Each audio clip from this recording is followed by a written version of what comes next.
맨 천국잔치의 초대장이란 말씀의 제목으로 함께 은혜 받는 시간 되시길 축복합니다.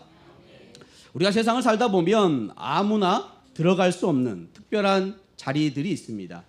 대통령 취임식 만찬이나 전 세계에 내놓으라는 VIP들만 모이는 최고급 호텔 연회장, 아무리 값비싼 명품 옷을 입어도, 아무리 통장에 수백억 자산이 있어도 그곳은 그냥 들어갈 수 없는 곳이지요. 입구에는 건장한 경호원들이 서서 단 한 가지를 확인을 합니다. 무엇입니까? 그 주최자가 나누어준 초대장이지요.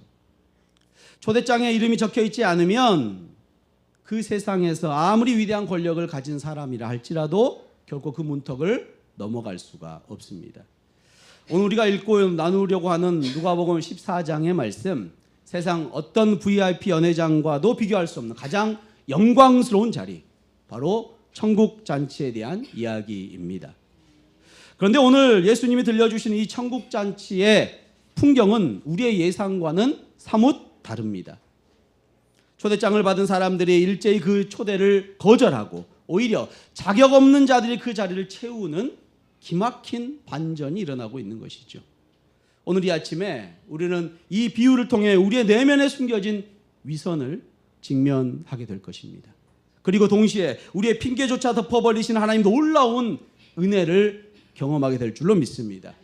성령 하나님께서 우리의 영적인 귀를 열어주셔서 이 말씀이 오늘 나의 심령을 찌르고 살리는 생명의 음성으로 들리시길 축복합니다. 오늘 말씀의 배경을 먼저 살펴보아야 합니다. 예수님께서는 지금 어디에 계십니까? 우리가 이미 나누었던 말씀 14장 1절부터의 같은 곳에 계시는 거죠. 예수님께서는 안식일에 한 바리새인의 지도자의 집에 식사 초대를 받으셨고 들어가셨습니다. 그곳에는 누가 있었습니까? 당대 최고의 지성인들, 율법학자들, 종교 지도자들이 모여있는 곳이 그곳이었죠. 분위기가 매우 팽팽했습니다. 사람들은 예수님을 어떻게 예수님이 행동하는지 흠을 잡기 위해 엿보고 있고요. 상석에 앉기 위해서 눈치를 보고 있는 곳이 그곳이었죠. 그 교만한 모습을 보시고 예수님은 뼈 때리는 말씀을 하십니다. 잔치를 베풀려거든 부유한 이웃이나 형제들이 청하지 말고 차라리 갚을 능력이 없는 가난한 자들을, 몸 불편한 자들을 청하라고 말씀하십니다. 여러분 상상해 보십시오. 당시 바리새인들이 자신들의 종교적 정결함을 자랑하면서 병자나 가난한 자를 죄인 취급했습니다. 상종도 하지 않았습니다. 그런데 그들의 안방 한가운데 예수님은 그들을 초청하라고 그렇게 말씀하고 계시는 거죠. 순간 화려했던 잔치집 분위기가 찬물을 끼얹듯 싸늘해졌습니다. 아무도 대답하지 못하고 숨막히고 어색한 그 침묵을 깨는 말이 있었죠. 어색한 고기를 깨고 한 사람이 뜬금없이 말을 합니다. 15절입니다. 함께 먹는 사람 중에 하나가 이 말을 듣고 이르되 무릇 하나님의 나라에서 떡을 먹는 자는 복되도다 하니. 여러분 이 사람의 고백이 어떻게 들리십니까? 생뚱맞지 않습니까? 갑자기 하나님 나라에서 떡을 먹는 자는 복이 있다. 언뜻 들으면 아주 경건하고 신앙인이 깊은 사람의 말인 것 같습니다. 하나님 나라에서 떡을 먹는 자는 복이 있다. 그런데 왜 이 사람은 갑자기 뜬금없이 천국에서 떡을 먹는 자가 복되다라는 그런 종교적인 덕담을 던지고 있는 것일까요? 이 사람은 진정으로 하나님 나라를 사모해서 이 말을 한 것이 아닙니다. 이 사람은 지금 예수님의 날카로운 지적에 양심이 찔렸던 것이죠. 그래서 그것을 회피하기 위해서 아주 종교적인 썰렁해진 연회장 분위기를 좀 바꿔보려고 하는 의도가 갖고 있었죠. 동시에 이 사람의 마음 깊은 곳에는 엄청난 영적인 교만과 안일함을 갖고 있었습니다. 그의 생각은 이것입니다. 아무리 예수님 당신이 우리를 비판해도 결국 율법을 철저히 지키고 하나님의 선민으로 태어난 우리 바리새인들은 훗날 메시아가 베푸신 그 천국잔치 VIP로 초대해 될 거야. 우리가 주인공이야.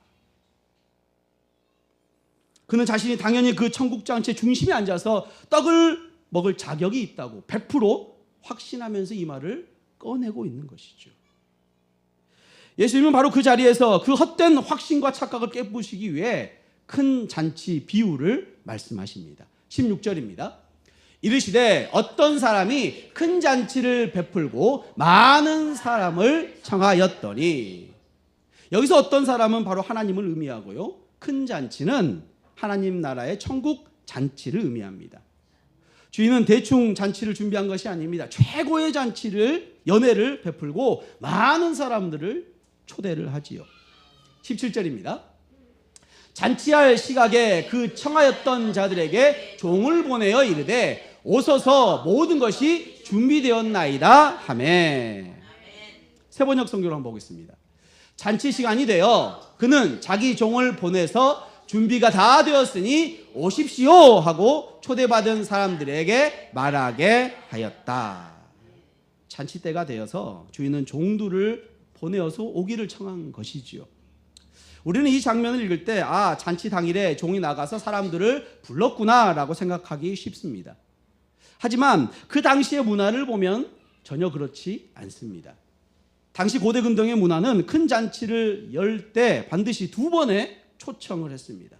첫 번째 초청은 잔치가 열리기 훨씬 전에 날짜를 정하고 참석 여부를 묻는 초청을 합니다. 그때 사람들은 네, 영광입니다, 반드시 참석하겠습니다라고 약속을 합니다. 그리고 시간이 지나고 나서 잔칫날 당일이 되면 주인은 각종 짐승을 잡고 음식을 화려하게 채워놓은 다음에 다시 종을 보내서 2번째 초청을 하는 거죠. 이제 모든 것이 준비되었습니다. 어서 오십시오. 그러니까 지금 오늘 17절에 종을 부름을 받은 사람들은 이미 오래전에 초청을 받은 사람들이었다는 것이죠. 그리고 초청에 수락했던, 승낙했던 사람들인 것입니다. 단어의 의미를 다시 한번 살펴보겠습니다. 16절에 청하였더니라는 이 단어는 카레오라는 단어를 쓰고 있는데요. 이 단어는 동호회 모임을 제한하는 데 사용되는 그런 용어가 아닙니다. 왕이 신하를 부르거나 재판장이 중요한 증인을 소환할 때, 아주 무게감이 있고 영광스러운 부르심을 할 때에 청하였다는 단어입니다. 하나님께서 이스라엘 백성들을 언약 백성으로 부르시는 것, 그리고 오늘날 저와 여러분을 구원의 자리로 부르시는 것, 그 부르심을 이야기하는 단어가 바로 이 단어이죠. 그런데 그토록 영광스러운 초청을 받았고 막상 당일이 되어 종이 찾아왔는데 상상할 수 없는 일이 벌어집니다. 18절입니다. 다 일치하게 사양하여 한 사람은 이르되 나는 밭을 샀음에 아무래도 나와야 하겠으니 청한데 나를 양해하도록 하라 하고. 참으로 기가 막힌 상황이 벌어진 거죠. 다 일치하게 하나같이 어떻게 했습니까? 사양한 것입니다. 모든 사람이 짠 것처럼 일제히 핑계를 대기 시작합니다. 첫 번째 사람의 핑계가 뭡니까? 내가 밭을 샀기 때문에 밭에 나가봐야 한다는 거죠. 그런데 당시 1세기 고대 근동의 경제적 상황을 보면 이 변명은 거짓말입니다. 당시 팔레스타인의 부동산 거래를 할 때 그 밭의 흙이 어떤지, 물길은 어떤지, 돌밭은 좋은 땅인지 아닌지 확인도 안 하고 사지 않습니다. 철저히 확인을 하고 사는 거죠. 이미 살 걸 다 사고 계약이 다 끝나고 그 땅을 가보는 사람이 어디 있습니까? 이미 가기로 약속한 이웃과의 잔치 당일에 급하게 밭을 보러 가는 사람이 어디 있습니까? 그것은 자신을 초청한 주인의 얼굴에 침을 뱉는 아주 무례한 행동인 것이죠.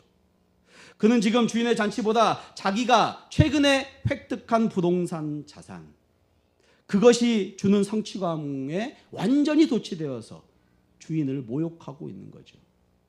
성도 여러분, 인생을 살아오면서 내 손으로 일궈놓은 밭, 내 집 마련, 노후 대책, 세상에서 쌓아올린 업적과 자존심이라는 밭에 마음을 빼앗겨서 정작 하나님이 부르시는 예배의 자리, 영광스러운 천국 잔치의 감격을 잃어버리고 계시진 않습니까? 19절입니다. 또 한 사람은 이르되 나는 소 5겨리를 샀음에 시험하러 가니 청컨대 나를 양해하도록 하라 하고. 두 번째 사람은 뭘 샀습니까? 소 5겨리를 샀으니 시험하러 가봐야 한다는 것이죠. 소가 잘 밭을 가는지 시험한다는 얘기예요. 여기서 결이라는 것은 소 2마리를 묶는 멍에를 뜻합니다. 소 5겨리는 총 몇 마리예요 그럼? 10마리의 소를 의미하는 거죠. 1세기 농경 고고학에 따르면은 한 겨리의 소로 경작할 수 있는 땅이 약 3만 평에서 6만 평에 이르렀다고 합니다. 그렇다면 소 5겨리로 부른다는 것은 최소 수만 평에서 수십만 평의 토지를 소유한 남자, 엄청난 자산가라는 사람이에요. 이 사람은 수많은 소장농을 부리는 대재벌가였다는 겁니다. 그렇다면 이 핑계 역시 엄청난 거짓말이라는 거죠. 소 10마리는 당시로 치면 엄청난 비용이 드는, 마치 오늘날 트랙터 몇 대를 사는 것과 같은 일이에요. 한번 전기를 끌어보지도 않고 샀다는 것은 말이 되지 않죠.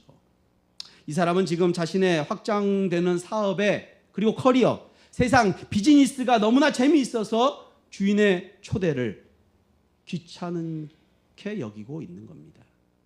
성도 여러분, 직장에서의 승진, 사회 확장, 내 커리어를 쌓고 세상의 성공 사다리를 오르는 소 5겨리의 비즈니스, 너무 바쁘다는 이유로 혹시 주일 예배의 자리를 뒷전으로 밀고 계시진 않습니까? 주님, 내가 이번 프로젝트만 끝나면 잘 믿겠습니다. 내가 이번에 대리해서 과장만 되면 더 섬기고 더 봉사하겠습니다. 바로 오늘 본문에 소 5겨리를 시험하러 간다는 핑계, 그것과 무엇이 다르겠습니까? 20절입니다. 또 한 사람은 이르되 나는 장가 들었으니 그러므로 가지 못하겠노라 하는지라. 세 번째 사람 변명이 뭡니까? 장가 들었다고 합니다. 특별히 세 번째 사람은 양해를 구하지도 않습니다. 뻔뻔하지요. 당당하게 나 결혼했으니까 못 간다고 끊어냅니다. 신명기 24장 5절 말씀을 보면 사람이 새로이 아내를 맞이하였으면 그를 군대로 내보내지 말 것이요 아무 직무도 그에게 맡기지 말 것이며 그는 1년 동안 한가하게 집에 있으면서 그가 맞이한 아내를 즐겁게 할지니라 라고 말씀을 하고 있지요. 이 세 번째 사람 아마 이 율법을 자신에게 유리하게 해석하고 적용하고 있었습니다. 면죄부로 삼고 있는 거죠. 그러니까 양해를 구하지도 않지요. 너무 당연한 것처럼 이야기합니다. 그러나 이 역시 악한 핑계입니다. 군대 면제 사유는 될 수 있지만 이미 수락했지 않습니까? 이미 수락한 그 이웃의 축하에 빠질 법적인 근거는 아닙니다. 결혼식은 내가 오늘 만나서 갑자기 오늘 결혼식을 합니까? 그렇지 않지요. 번갯불에 콩볶아 먹듯이 결혼하는 사람이 어디 있습니까? 이미 오래전에 날짜를 잡고 있었고 자기가 잔치에 가겠다고 1차 약속을 했지 않습니까? 근데 이제 내 가정이 생겼고 내 사생활이 중요하니 주인의 잔치 따위는 안중에도 소용이 없다라고 오만함으로 이야기하고 있는 것이죠. 결혼을 했다고 해서 동네에 큰 잔치 불참하는 것, 당시 문화적으로 보아도 결코 정당한 사유가 되지 않았습니다. 신명기 20장에 보면 이스라엘 백성이 목숨을 걸고 나가야 하는 거룩한 전쟁에서 징집을 면제받는 3가지의 방법이 등장합니다. 20장 5절에서 7절입니다. 책임자들은 백성에게 말하여 이르기를 새 집을 건축하고 낙성식을 행하지 못한 자가 있느냐? 그는 집으로 돌아갈지니 전사하면 타인이 낙성식을 행할까 하노라.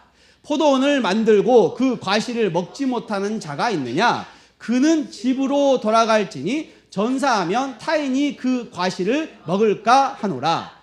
여자와 약혼하고 그와 결혼하지 못한 자가 있느냐? 그는 집으로 돌아갈지니 전사하면 타인이 그를 데려갈까 하노라 하고. 새 집이나 밭을 산 사람, 포도원 등 생업을 시작한 사람, 그리고 약혼하거나 결혼한 사람, 어떻습니까? 오늘 세 명의 핑계와 너무나 똑같지 않습니까? 당시에 신명기의 말씀 잘 알고 있던 유대인들은 이 세 가지의 핑계를 듣는 순간 어떤 생각이 들었을까요? 예수님이 말씀하는 순간 이들은 어떤 생각이 들었냐 하는 것이죠. 소름이 돋았을 것입니다. 왜냐하면 지금 초청받은 이 사람들은 생명과 기쁨이 넘치는 은혜의 잔치를 마치 피비린내 나는 전쟁처럼 여기고 있기 때문이죠.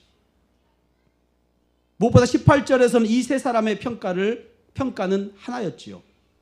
일치하게 사양했다. 거절했다. 이 사양하여라는 단어를 보면 단순히 일정을 조정하는 것이 아닙니다. 내 곁에서 당신을 멀리 밀어내버리다라는 뜻을 가지고 있는 아주 치명적인 단어이죠. 히브리서 12장 25절은 이 똑같은 단어를 하나님의 말씀을 거역하다라는 단어로 해석을 하고 있습니다. 작정하고 완전히 거부하는 것이지요. 사랑하는 성도 여러분, 오늘날 우리의 모습은 어떻습니까? 하나님이 우리를 초청하시는 예배의 자리, 은혜의 자리, 기도의 자리, 우리는 어떻게 반응하고 대하고 있습니까? 마치 군대 징집 영장이로 날아온 것처럼 너무나 무겁고 피곤한 의무로 여기고 계시지는 않습니까? 젊은 장년 여러분, 아이를 키우며 직장 생활을 감당하느라 얼마나 고단하십니까? 하나님, 이번 주말은 우리 가족끼리 캠핑을 좀 가겠습니다. 나중에 아이들이 좀 더 크면 그때 더 예배에 집중할게요. 하나님, 지금 승진이 코앞입니다. 이번 프로젝트만 끝내면 주일 성수하고 봉사하겠습니다. 시니어 장년층 여러분, 손주들을 돌보고 노후 준비하느라 마음이 분주하시지요. 목사님, 요즘 주식시장이 요동쳐요. 제 마음이 너무나 흔들립니다. 좀 안정되면 기도의 자리 나가겠습니다. 우리 손주가 지금 대학 가야 되는데 수능 끝나면 제가 열심히 가겠습니다. 좀만 양보해 주세요. 여러분, 혹시 우리가 너무나 바빠서 망하는 길로 가고 있지는 않습니까? 내 밭을 일구느라, 내 비즈니스 성공시키려고, 내 가족들 지키느라 우리는 하나님이 보내신 천국잔치의 초대장 점잖게 찢어버리고 있지는 않습니까? 입술로는 하나님 나라에서 떡을 먹는 자도 복되도다라고 떠들면서 실제 삶에서는 철저하게 자기중심적으로 살아가고 있지는 않습니까? 현대판 바리새인처럼요. 우리의 자화상은 아닌지 말씀 앞에 정직하게 돌아보시길 축복합니다. 자, 그렇다면 이 핑계를 전해들은 잔치의 주인은 어떻게 반응을 합니까? 21절입니다.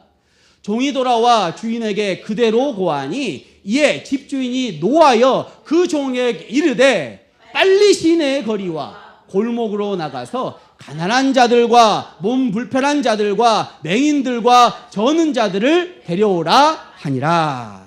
아멘. 종의 보고를 들은 주인은 진노하죠. 화를 냅니다. 너무 당연한 일 아닙니까? 이미 초대를 받은 사람들인데 자신이 베푼 긍휼과 사랑이 철저히 무시당했지 않습니까? 세상의 주인들이라면 분노하고 잔치상을 엎어버리겠죠. 자신을 모욕한 자들에게 군대를 보내서 복수의 칼을 갈 것입니다. 그런데 여기서 놀라운 반전이 일어나죠. 본문의 주인은 그 분노를 잔치를 취소하는 데 사용하지 않습니다. 오히려 초대의 대상을 완전히 바꾸는 파격적인 은혜를 나눕니다. 주인은 당장 종에게 명령합니다. 빨리 시내 거리로 또 골목으로 나가라는 거죠. 여기서 시내의 거리는 도시의 중심을 관통하는 거대한 로마식 거리를 얘기하고요. 골목은 대로에서 벗어나는 조금 어둡고 습한 슬럼가 미로의 뒷골목을 이야기하는 겁니다. 그리고 누구를 데려오라고 하십니까? 가난한 자들과 몸 불편한 자들과 맹인들과 저는 자들을 데려오라고 하시죠. 우리가 앞서 나눴던 13절에 예수님이 바리새인들에게 초대하라고 얘기했던 그 사람들하고 동일한 사람들 아닙니까? 당시 종교사회에서 철저히 배제당하고 성전 예배조차 참석할 수 없었던 부정한 자들입니다.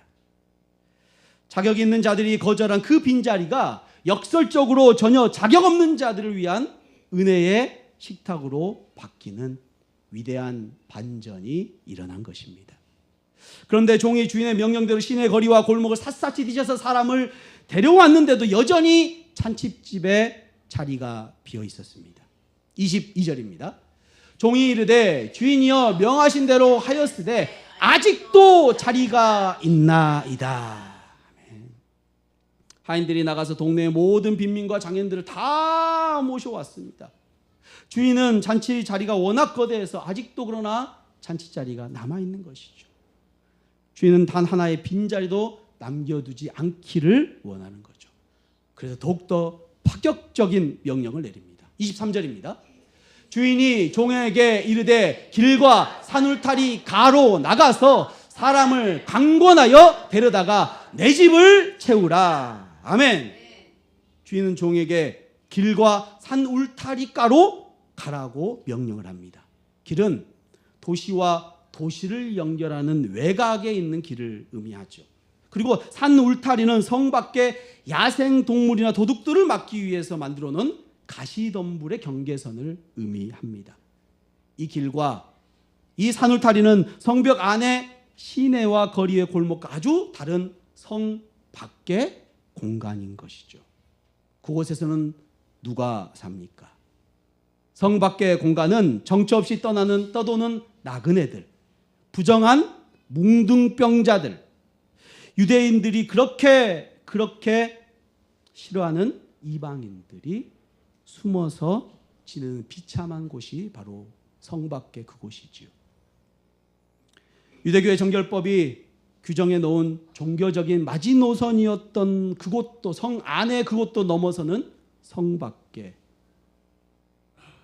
또 복음이 유대 기득권층을 떠나 유대 사회에 소외된 사람들, 그 민족의 경계를 넘어서는 저와 여러분 같은 온 열방의 이방인에게 복음이 증거될 것을 보여주는 선교적인 예언의 말씀이지요. 그런데 여러분 상상해 보십시오. 의리의리한 제복을 입고 주인의 종이 성 밖의 가시덤불에 사는 노숙자와 거지들에게 찾아옵니다. 그리고 그들에게 다가가서 말합니다. 여러분, 저 언덕에 아주 대저택의 그 주인이 여러분을 최고급 만찬에 초대합니다. 당장 저와 함께 갑시다. 그때 그 길가, 그 초대를 받은 사람들의 반응은 어땠을까요? 와, 신난다. 오늘 마음껏 먹을 수 있겠구나 라고 냉큼 따라갈까요? 깜짝 놀라지만 따라가지는 언뜻 못합니다. 아마 뒷걸음질 칠 겁니다. 아이고 선생님, 저는 거기 못 갑니다. 사람 잘못 보셨습니다. 제 꼴을 보십시오. 온몸에 악취가 납니다. 옷은 다 찢어졌습니다. 어떻게 제가 감히 그 훌륭한 잔치에 들어갈 수 있겠습니까? 갔다가 몰매 맞을까 모르겠습니다. 그들은 자신의 비참한 처지 때문에 깊은 자격지심과 두려움 때문에 감히 초청에 응할 엄두를 못 내는 것이죠. 그래서 주인은 종에게 아주 특별한 단어 하나를 더 붙여 명령을 하지요. 사람을 강권하여 데려다가 내 집을 채우라. 강권하여. 여기 쓰인 이 강권하다는 단어는 오늘 설교의 가장 큰 핵심적인 단어입니다.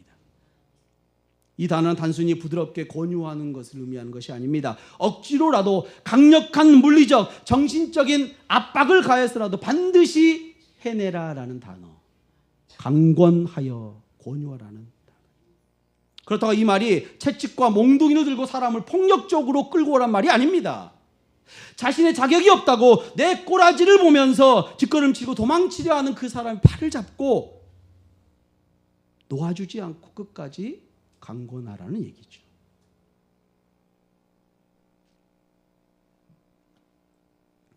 아닙니다. 당신의 어떠함 때문에 가는 것이 아닙니다. 주인이 당신을 원하십니다. 이미 당신이 입을 예복까지 주인이 다 준비해 놓았습니다. 가셔야 합니다. 억지로라도 가셔야 합니다. 그 손을 붙들고 이야기하는 거죠. 그들이 자격지심 때문에 거절하고 도망치려 할지라도 절대 포기하지 않아야 합니다. 그들의 두려움과 수치심을 힘으로 꺾어버릴 만큼 끈질기게 압도적으로 은혜로 설득해야 하는 것입니다.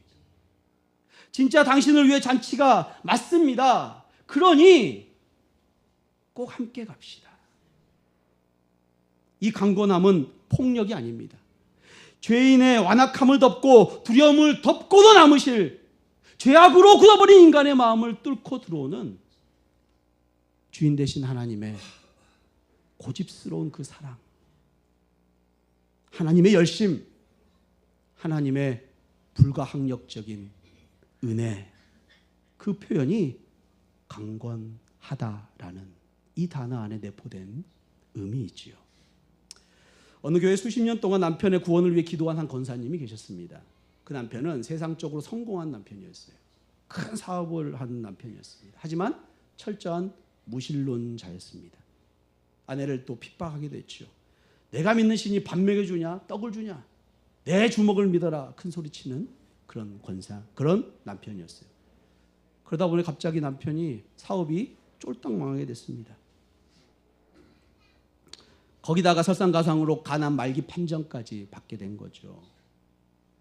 모든 것을 다 잃고 병상에 앙상하게 뼈만 남아 누워있는 남편의 모습을 보고 이 권사님은 눈물 흘리며 복음을 전했습니다. 여보, 이제 다 내려놓고 예수님을 믿읍시다. 예수님이 당신을 기다리십니다. 당신을 사랑합니다. 그런데 남편은 고개를 돌리며 차갑게 말합니다. 내가 그동안 당신 속을 썩히고 예수 믿는 사람들 그렇게 욕했는데 이제 와서 병들고 망했다고 염치 없이 그 신을 찾는 건 사내 대장부로서 할 짓이 못돼. 난 자격이 없어. 그냥 이대로 죽을 거야.